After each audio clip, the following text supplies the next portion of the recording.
कार्यकर्त्यांकडून आपल्याला या ठिकाणी पाहायला मिळते।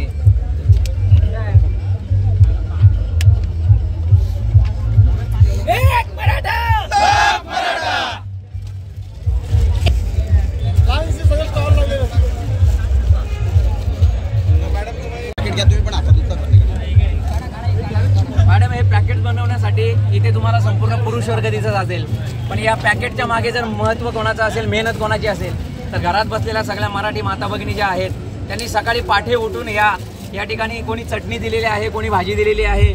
त्याचबरोबर आपल्या कोकणामध्ये सर्वात जास्त फेमस म्हणजे चपातीपेक्षा आपली तांदळाची भाकरी फेमस असते आणि एक एक घरातून जवळजवळ 15 ते 20 भाकरी एका घरातून दिलेल्या आहेत। म्हणून करोडो मराठ्यांसाठी ही भाकरी पोचण्याकरता लाखो का होईना पण या ठिकाणी कर्जत खालापूरमधून भाकरी या ठिकाणी एकत्र केलेल्या आहेत। याच्यामध्ये तुम्हाला पुरुष वर्ग इथे जरी दिसत असला तरी या भाकरींच्या मागे खरी मेहनत जर कोणाची असेल तर आमच्या घरामध्ये बसलेल्या ज्या माता भगिनी आहेत त्यांनी हे त्यांच्या हाताने बनवलेल्या भाकरी या मराठ्यांपर्यंत पोहोचतील आणि हा मराठ्यांचा क्रांती मोर्चा आरक्षण घेतल्याशिवाय थांबणार नाही याची आम्ही एक सदिच्छा व्यक्त करतोय। आणि या ठिकाणी चटणी दिलेली आहे, कोणाला शक्य होईल त्या पद्धतीची भाजी देखील या ठिकाणी दिलेली आहे। अनेक पद्धतीच्या चटण्या या ठिकाणी आपल्याला पाहायला मिळतील। ही सर्व मेहनत जर कोणाची असेल तर या आरक्षणासाठी, मराठी समाजावर झालेल्या अन्यायासाठी सर्व चाललेलं आहे। अनेक पद्धतीच्या आयटम या ठिकाणी आपल्याला पाहायला मिळतील। अशा पद्धतीची तयारी आमची या ठिकाणी आपल्याला दिसून येते। जरांगे पाटलांची आम्ही वाट तर गेल्या 2 दिवसापासूनच पाहतोय।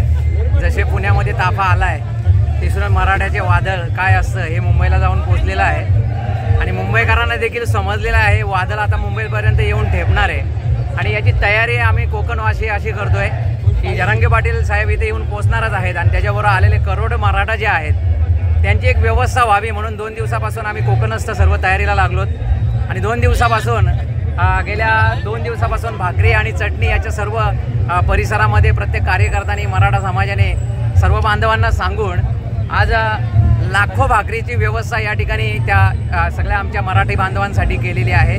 सकाळी 5 वाजल्यापासून प्रत्येक मराठा गावागावात फिरून या भाकरी सगळ्या गोळा केलेल्या आहेत आणि सर्व मिळून भाकरी का चटणी होईना पण सर्व मराठ्यांची व्यवस्था कोकणवासियांकडून झाली पाहिजे म्हणून हा कर्जत आणि खालापूर हे सर्व मराठीवासी या ठिकाणी एकत्र जमलेले आहेत आणि एक मराठा लाख मराठा ही घोषणा या ठिकाणी देऊन आम्ही आरक्षण तर मिळवणारच आहोत आणि आरक्षण मिळण्याकरता हे सगळे एकत्र जमलेले आहेत आणि आज आम्ही सांगू इच्छितो की हा आरक्षण मिळाल्याशिवाय हे वादळ थांबणार नाही आणि ज्यावेळेस मुंबईमध्ये जाऊन हे वादळ पोहोचेल त्यावेळेस सरकारला देखील कळेल की मराठे काय आहेत ते आणि मराठ्यांचा इतिहास हा मराठ्यांना सांगायला नको म्हणून सर्व मराठी आज या ठिकाणी एकत्र झालेले आहेत। आगे बढ़ो, हम तुम्हारे साथ हैं। जरांगे पाटील साहेब जरी काही निर्णय झाला तरी आमची अस्मिता दुखावली जाणार नाही। आज मराठे जरांगे साहेबांच्या स्वागतासाठी जे उभे आहेत, जरांगे पाटील साहेब मुंबईमध्ये पोहोचल्याशिवाय राहणारच नाही आणि आरक्षण भेटल्या हा सोहळा मुंबईमध्ये साजरा केला जाईल। याच्या व्यतिरिक्त हा लोणावळ्यामध्ये, पुण्यामध्ये साहेबांनी आधीच सांगितलं होतं पुण्याच्या अलीकडेच आम्हाला थांबवा। एकदा पुन्हा क्रॉस केल्यानंतर आम्ही थांबणार नाही, थेट मुंबईपर्यंतच येऊन पोहोचणार आणि साहेब जर आज लोणावळ्यात येऊन थांबलेले आहेत तर त्यांच्या शब्दावरती ते ठाम राहतील आणि मुंबईमध्ये सगळं मराठा समाज पोहोचल्याशिवाय राहणार नाही ही सगळ्यांची शाश्वती आहे। म्हणून सगळ्यांनी एकदा प्रेमात बोला, एक मराठा,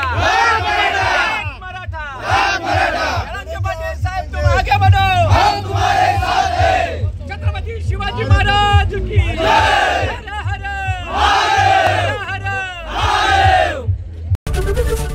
एबीपी माझा, उघडा डोळे बघा नीट।